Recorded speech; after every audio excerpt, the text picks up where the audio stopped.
भगवान राम ने भक्त के लिए बनाई रसोई। बहुत साल पहले की बात है। एक आलसी लेकिन भोला भाला युवक था जिसका नाम आनंद था। वह दिन भर कोई काम नहीं करता था, बस खाता ही रहता और सोया ही रहता था। घर वालों ने कहा, चलो जाओ, निकलो घर से, कोई काम धाम करते नहीं हो, बस पड़े रहते हो। वह घर से निकलकर यूं ही भटकते हुए एक आश्रम पहुंचा। वहां उसने देखा कि एक गुरुजी हैं, उनके शिष्य कोई काम नहीं करते, बस मंदिर की पूजा करते हैं। उसने मन में सोचा, यह अच्छा है, कोई काम धाम नहीं, बस पूजा ही तो करनी है। गुरुजी के पास जाकर पूछा, क्या मैं यहाँ रह सकता हूँ? गुरुजी बोले, हाँ हाँ, क्यों नहीं, लेकिन मैं कोई काम नहीं कर सकता हूँ। गुरुजी ने कहा, कोई काम नहीं करना है, बस पूजा करनी होगी। उसने कहा, ठीक है, वह तो मैं कर लूंगा। अब आनंद महाराज आश्रम में रहने लगे। ना कोई काम ना कोई धाम, बस सारा दिन खाते रहो और प्रभु भक्ति में भजन गाते रहो। महीना भर हो गया, फिर एक दिन आई एकादशी। उसने रसोई में जाकर देखा, खाने की कोई तैयारी नहीं। उसने गुरुजी से पूछा, आज खाना नहीं बनेगा क्या? गुरुजी ने कहा, नहीं, आज तो एकादशी है, तुम्हारा भी उपवास है। उसने कहा, नहीं, अगर हमने उपवास कर लिया तो कल का दिन ही नहीं देख पाएंगे तो हम नहीं कर सकते उपवास। हमें तो भूख लगती है, आपने पहले क्यों नहीं बताया? गुरुजी ने कहा, ठीक है, तुम ना करो उपवास, पर खाना भी तुम्हारे लिए कोई और नहीं बनाएगा, तुम खुद बना लो। गुरुजी ने कहा, देखो, अगर तुम खाना बना लो तो राम जी को भोग जरूर लगा लेना और नदी के उस पार जाकर बना लो रसोई। लकड़ी, आटा, तेल, घी, सब्जी लेकर आनंद महाराज चले गए। जैसा तैसा खाना भी बनाया। खाने लगा तो याद आया, गुरुजी ने कहा था कि राम जी को भोग लगाना है। फिर आनंद भजन गाने लगा, आओ मेरे राम जी, भोग लगाओ जी, प्रभु राम आइए, श्री राम आइए, मेरे भोजन का भोग लगाए। कोई ना आया तो बेचैन हो गया कि यहाँ तो भूख लग रही है और राम जी आ ही नहीं रहे। भोला मानस जानता नहीं था कि प्रभु साक्षात तो आएंगे नहीं, पर गुरुजी की बात मानना जरूरी है। फिर उसने कहा, देखो प्रभु राम जी, मैं समझ गया कि आप क्यों नहीं आ रहे हैं। मैंने रूखा सूखा बनाया है और आपको अच्छा खाने की आदत है, इसलिए नहीं आ रहे हैं। तो सुनो प्रभु, आज वहाँ भी कुछ नहीं बना है, सबका एकादशी का व्रत है, खाना हो तो यह भोग ही खा लो। श्री राम अपने भक्त की सरलता पर बड़े मुस्कुराए और माता सीता के साथ प्रकट हो गए।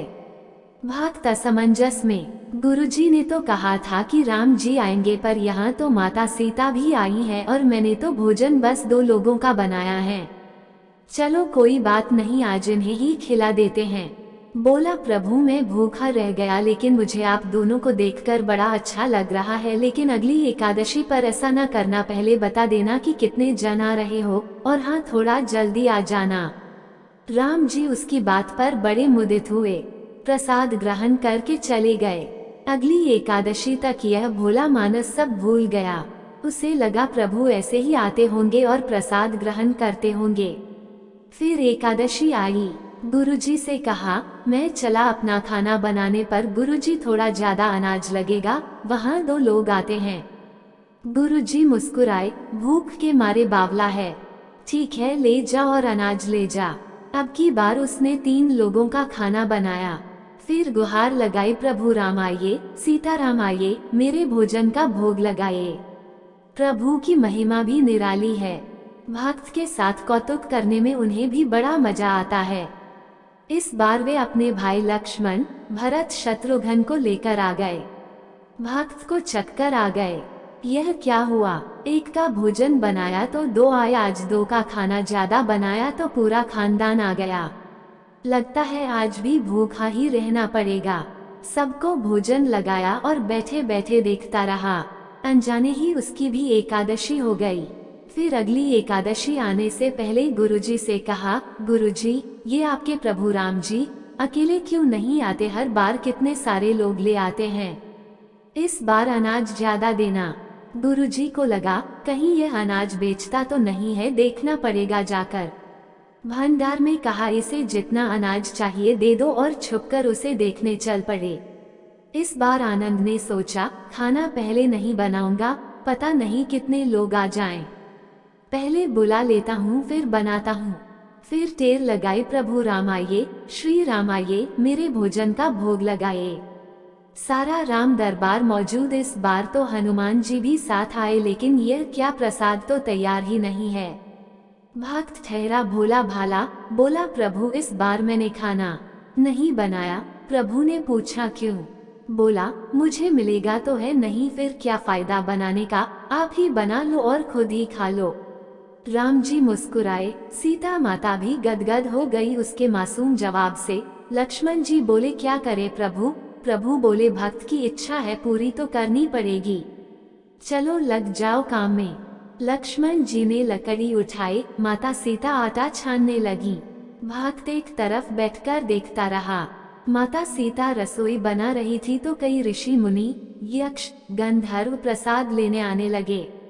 इधर गुरुजी ने देखा खाना तो बना नहीं, भक्त एक कोने में बैठा है। पूछा बेटा क्या बात है, खाना क्यों नहीं बनाया? बोला अच्छा किया गुरुजी आप आ गए, देखिए कितने लोग आते हैं प्रभु के साथ। गुरुजी बोले मुझे तो कुछ नहीं दिख रहा तुम्हारे और अनाज के सिवा। भक्त ने माथा पकड़ लिया, एक तो इतनी मेहनत करवाते हैं प्रभु, भूखा भी रखते हैं और ऊपर से गुरुजी को दिख भी नहीं रहे, यह और बड़ी मुसीबत है। आनंद ने प्रभु से कहा आप गुरुजी को क्यों नहीं दिख रहे हैं? प्रभु बोले मैं उन्हें नहीं दिख सकता। वह बोला क्यों? वे तो बड़े पंडित हैं, ज्ञानी हैं, विद्वान हैं, उन्हें तो बहुत कुछ आता है, उनको क्यों नहीं दिखते आप? प्रभु बोले माना कि उनको सब आता है पर वे सरल नहीं है तुम्हारी तरह, इसलिए उनको नहीं दिख सकता। आनंद ने गुरुजी से कहा गुरुजी प्रभु कह रहे हैं आप सरल नहीं है इसलिए आपको नहीं दिखेंगे। गुरुजी रोने लगे, वाकई मैंने सब कुछ पाया पर सरलता नहीं पा सका तुम्हारी तरह, और प्रभु तो मन की सरलता से ही मिलते हैं। इतने में ही प्रभु राम प्रकट हो गए और गुरुजी को भी दर्शन दिए। इस तरह एक भक्त के कहने पर प्रभु राम प्रकट हुए और उन्होंने भक्त के कहने पर रसोई भी बनाई। जय श्री राम। तो दोस्तों कैसी लगी आपको हमारी यह वीडियो? कमेंट में जरूर बताएं और वीडियो को लाइक करना और चैनल को सब्सक्राइब करना न भूलें। धन्यवाद।